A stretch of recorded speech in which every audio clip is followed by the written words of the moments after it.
धीरेन्द्र शास्त्री के साथ विवेक बिंद्रा का फोटो वायरल हो रहा है बड़ी तेजी से। अब तो दोनों दोस्त हैं, दोनों यही बात करते हैं कि अछूत को उनके भाई ने मारा था एक दलित को। तो धीरेन्द्र शास्त्री एक ही समाज के लोग हैं और वो एक ही सोच के लोग हैं, वर्ण व्यवस्था के पोषक हैं। वर्ण व्यवस्था में उनको विशेषाधिकार चाहिए। ये तो दुनिया जग वो तो टीवी पे बोलते हैं ये लोग कि हमको विशेषाधिकार चाहिए, हमको वर्ण व्यवस्था चाहिए। भारत के संविधान को वो लोग कहते हैं कि इसको बदल देना चाहिए। मानसिकता ये है कि महामारी में लोग मरे तो कफन का रेट बढ़ा दो, लोग ज़्यादा मरे तो चिता जलाने के लिए लकड़ी का रेट बढ़ा दो। उसको मोटिवेशनल स्पीकर नहीं कर सकते, वो गलत तरीका है। नमस्कार, मैं प्रियंका इस वक्त दिल्ली के जंतर मंतर पे हूँ। यहाँ पे एक कार्यक्रम रखा गया है खास करके बहुजन समाज के लिए। आज मनुस्मृति दहन दिवस है। आज ही के दिन बाबा साहब ने मनुस्मृति जलाई थी। मेरे साथ डॉक्टर फजील अहमद हैं, इनसे बातचीत करेंगे।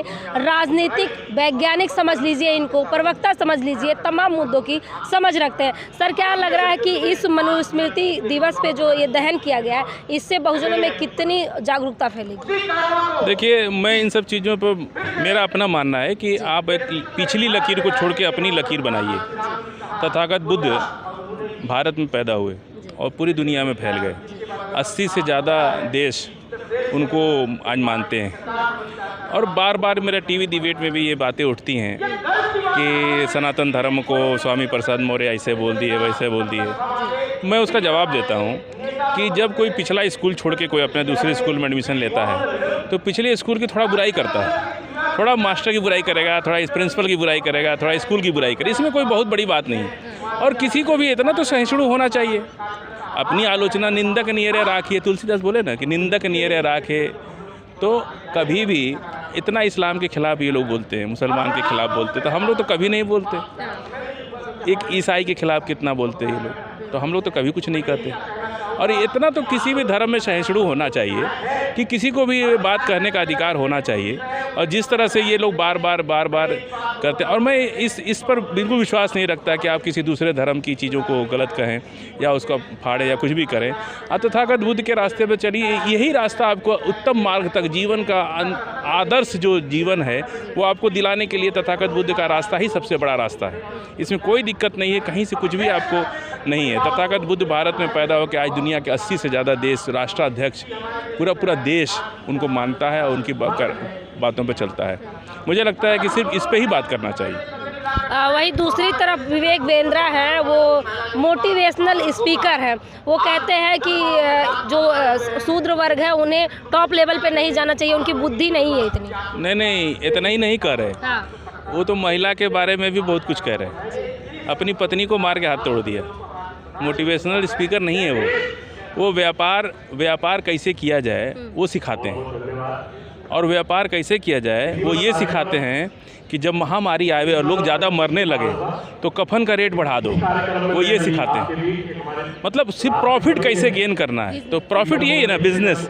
वो ये सिखाते हैं कि जब महामारी आए, लोग बहुत ज़्यादा मरने लगे तो चिता की लकड़ी का रेट बढ़ा दो, ठीक है, कफन का रेट बढ़ा दो। वो ये सिखाते हैं। जिस आदमी की मानसिकता ये है कि महामारी में लोग मरे तो कफन का रेट बढ़ा दो, लोग ज़्यादा मरे तो चिता जलाने के लिए लकड़ी का रेट बढ़ा दो, उसको मोटिवेशनल स्पीकर नहीं कर सकते, वो गलत तरीका है। मोटिवेशनल स्पीकर वो होता है जो जीवन को अच्छा बनाने के लिए आदर्श जीवन की बात करता है। जैसे तथागत बुद्ध थे और भी लोग हुए, और धर्म के जिसका बिजनेस का कोई लेना देना नहीं है, बिजनेस मॉडल है उनका, पूरी तरह से बिजनेस मॉडल बात करते हैं कैसे प्रॉफिट गेन करना है। और आप देख लीजिए लगातार जो है मिलावटखोरी, टैक्स की चोरी, हम लोगों से टैक्स लिया जाता है मगर आगे टैक्स नहीं दिया जाता है। ये सारी चीज़ें जो है वो सिखाते हैं। मैं तो समझता हूँ कि उस व्यक्ति पर बहुत डिस्कस ही नहीं करना चाहिए। कोई बहुत विशेष आदमी नहीं है वो दलितों के बारे में वो क्या, पूरा समाज जो है दलित को क्या समझता है, अछूत समझता है। वर्ण व्यवस्था में क्या, जिसको दुनिया कह रही है उस पर बात करना बेकार। वो तो जिस धर्म को मानने वाले हैं उस धर्म में तो दलित को यही समझा जाता है। तो वो कह रहे हैं तो कोई बड़ी बात नहीं, सभी कर रहे हैं, सभी कह रहे हैं कि दलित को अछूत समझो, उसे गोबर फेंकवाओ, उससे सेवा कराओ, उसका यही है ना। अछूत को एक आज़ादी के बाद इस देश में ज़मीन किसको, कभी दलित को मिली, पिछड़ी को मिली, सारी ज़मीन तो उन्हीं लोग के पास है। आरक्षण से कितना नौकरी मिल गई, ज़मीन का बंटवारा नहीं कर रहे, ज़मीन चाहिए। विवेक बिंद्रा को बताना चाहिए कि कैसे एक कभी दलित शोषित को जिस आदमी को ये पता है कि दलित और शोषित बाजार का उपभोक्ता है ना, तो पूरा व्यापारी समाज जिंदा किस पे? दलित ओबीसी के पैसे पर। धीरेन्द्र शास्त्री के साथ विवेक बिंद्रा का फोटो वायरल हो रहा है बड़ी तेजी से। नहीं, तो दोनों दोस्त हैं, दोनों यही बात करते हैं कि अछूत को उनके भाई ने मारा था एक दलित को। तो धीरेन्द्र शास्त्री एक ही समाज के लोग हैं और वो एक ही सोच के लोग हैं, वर्ण व्यवस्था के पोषक हैं। वर्ण व्यवस्था में उनको विशेषाधिकार चाहिए। ये तो दुनिया जग वो तो टीवी पे बोलते हैं ये लोग कि हमको विशेषाधिकार चाहिए, हमको वर्ण व्यवस्था चाहिए। भारत के संविधान को वो लोग कहते हैं कि इसको बदल देना चाहिए।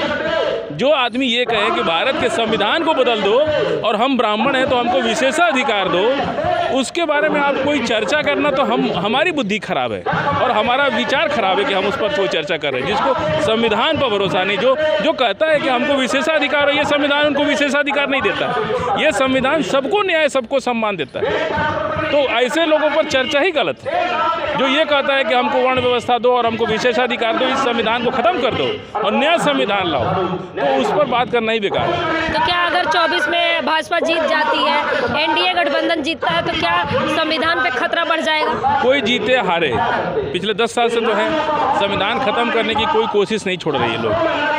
लेकिन दलित समाज की घर में पेट में खाना भले ना हो, घर में चूल्हा में लकड़ी ना हो, पतीली में दाना ना हो, लेकिन दलित अपने बाबा साहब अम्बेडकर के समाज के बनाए संविधान के प्रति बहुत सजग है। कई बार हमले हुए, SC ST एक्ट के ऊपर हुआ ना, किस तरह दलित समाज जागा था। नहीं हो सकता। अभी सरकार कोई भी आ जाए, बाबा साहब ने संविधान ऐसा बना दिया है ना, वो सबको सुरक्षा देगा।